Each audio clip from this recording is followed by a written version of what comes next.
This is day 35 of my GMAT preparation. At this point, I am exactly 2 weeks away from my drop dead date for taking the final GMAT exam. While I have the benefit of being familiar with parts of the exam and having scored a 99 percentile score on the GMAT before, I am also having to adapt to the new test format and learn several things on the fly. This is one among a series of videos where I will demonstrate to you many of the principles and recommendations that I am willing to bet my GMAT score on. It is a Sunday where I am today and I am shooting this part of the video in the evening, so I want to call out that I did have a study session earlier in the day, and I will start off by doing a quick debrief of everything that happened in that session. In the morning session, I went through one quant, one data sufficiency and one reading comprehension practice set. The practice sets for quant and data sufficiency were intended entirely to serve as warm-ups. As a result, they were relatively small in size. The quant practice set consisted of 10 questions which I was able to solve in 13 minutes. Pretty quick, as you can see, and I was also able to get all the answers right. You can see my question by question statistics from the quant practice set on your screen right now. The 10 questions I mentioned consisted of 5 easy, 2 medium and 3 hard questions. Going forward into this week, all my quant practice sets will be small and consist of about 10 questions in exactly the same manner. There are 2 driving reasons for that. First, I want to allocate more of my preparation time this week to the data insights and verbal sections. Second, I have a limited volume of untried quant questions that I have remaining between the official guide and the quant review. While I could get through all of those questions faster, I also want to retain the muscle memory by solving some quant questions every day. Talking next about the data sufficiency practice set. This one took me 11 minutes where I answered 7 questions in total. Once again, I was able to answer all of those questions correctly. It consisted of 3 easy, 2 medium and 2 hard questions. No major callouts there because once again I was using this entirely as a warm-up. As is the case with quant questions, I also have a limited volume of data sufficiency questions left. So for the rest of this week, you will mostly see me practicing verbal questions or other question types from the data insights section besides data sufficiency. Next, let's talk about the reading comprehension practice set. This practice set consisted of 22 questions in total that took me 42 minutes to answer. I was able to answer 20 of those 22 questions correctly. You can see my question by question metrics on your screen right now, and if you notice, the questions which I answered incorrectly were questions 9 and 11. Both of them were rated as hard questions. Overall, this practice set consisted of 11 medium and 11 hard questions. Let's talk about the questions which I answered incorrectly on this practice set.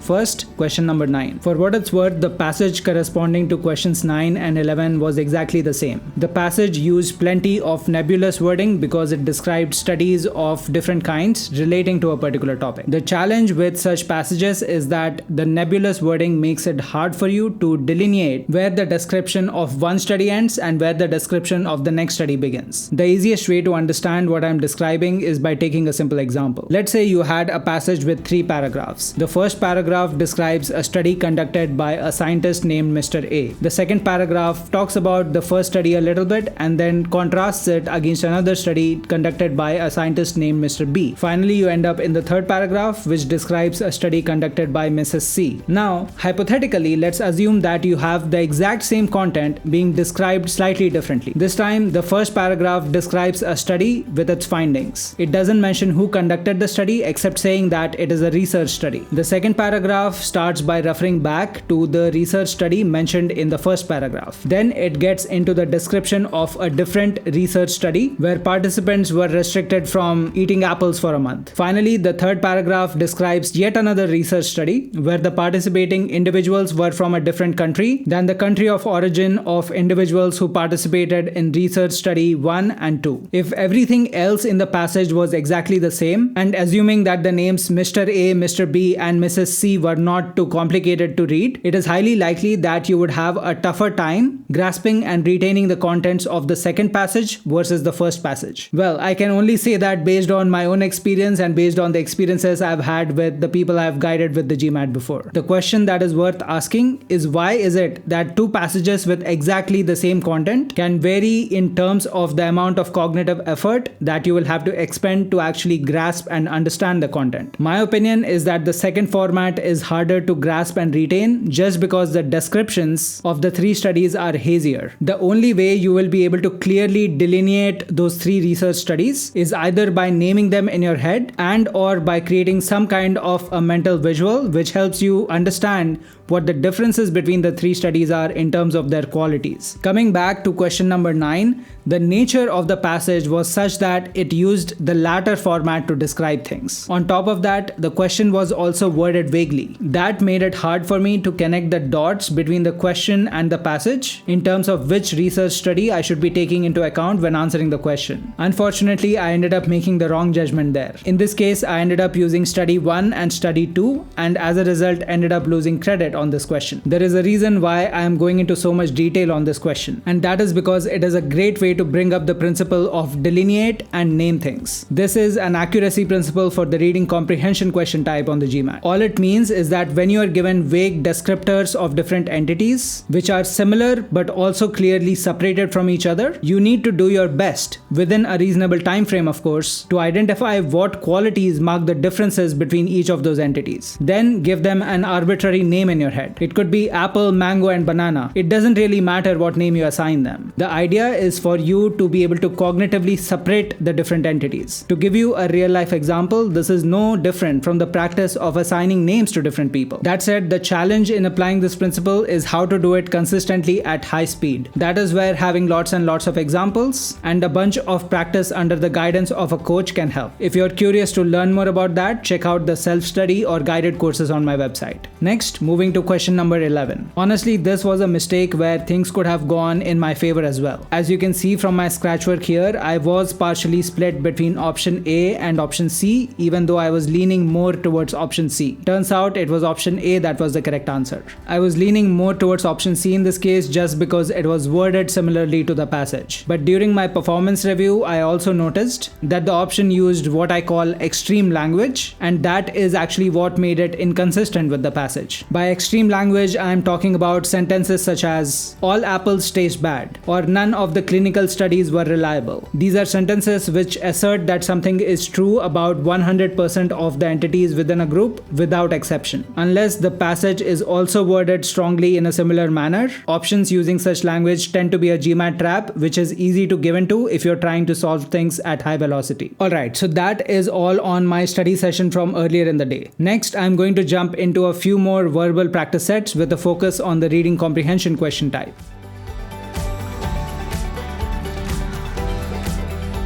Alright, that was another 2 hours in total. I got through 2 reading comprehension practice sets in that time frame. On the first one, I answered 21 questions in a time frame of 40 minutes. I was able to answer 20 of them correctly. The question I answered incorrectly on this one was question number 2. This practice set consisted of 8 easy, 5 medium and 8 hard questions. You can see my question by question metrics on the screen right now. As you will notice, there were a few questions where I took plenty of time, specifically question number 6, which took me 6 minutes to answer. Overall, my velocity on this practice set was within GMAT's requirements. The question I answered incorrectly on this passage was question number 2, which had to do with identifying the main idea in the passage accompanying the question. Now, normally there is a sequence of steps you can follow to answer such questions correctly almost 100% of the time. But because I was trying to optimize for velocity on this practice set, I was trying to do all of it in my head and without referring back to the content of the passage. I was also a little overconfident in my answer, because of which I did not even think of pausing and referring back to the passage again. 2 things might have helped me. Number 1, looking at the passage again, or number 2, representing the high-level structure of the passage on my whiteboard. For what it's worth, I was able to answer this question correctly when I reattempted it. So the problem is not that I don't know how to approach it. The question is, how can I execute on that approach properly at high velocity? Overall, my velocity on reading comprehension questions has been within GMAT's requirements. I'm consistently able to answer 21 questions within the allocated 45-minute time frame. So unless I find that I'm struggling with velocity on critical reasoning questions, I can totally afford to spend a few extra seconds on reading comprehension questions such as this one to look at the passage again and make sure that I am not compromising on accuracy in the interest of speed. I will only be able to determine if that is a good strategy for me depending on how I do with critical reasoning questions, which is where my focus is going to be in several of my upcoming practice sessions. Outside of question 2, I did relatively well on all of the other questions on this practice set. Finally, let's talk about the last practice set for today. This was also a reading comprehension practice set where I answered 24 questions in a span of 36 minutes. As you can see, my velocity on this was much higher than normal. That's not because I suddenly got better at reading comprehension, it's just that this practice set consisted of 19 easy, 1 medium and 4 hard questions. So clearly the mix of questions was very heavily towards easy questions on this set. Of course, remember that this is not representative of the mix of difficulty levels of questions you are likely to encounter on the GMAT. This is just a quirk of the online question bank, which seems to mix difficulty levels of questions in arbitrary ways. In the interest of exhaustiveness, let me quickly display my question by question metrics on this practice set on the screen. There are a few questions which took me 3 to 4 minutes to solve, but outside of that, I did relatively well on this practice set. Alright, so that is all for today. Remember to hit like, subscribe and bell. You don't have to do it in that exact order. In fact, you might want to do those clicks just to find the number of ways in which those clicks can be made. If you have any questions for me, click on the Ask Me Anything link in the video description. If you have any feedback, put it in the comments and I will try to incorporate it in my future videos. If your feedback is too emotional or hateful, also put it in the comments so I can practice ignoring it. I will see you in the next video.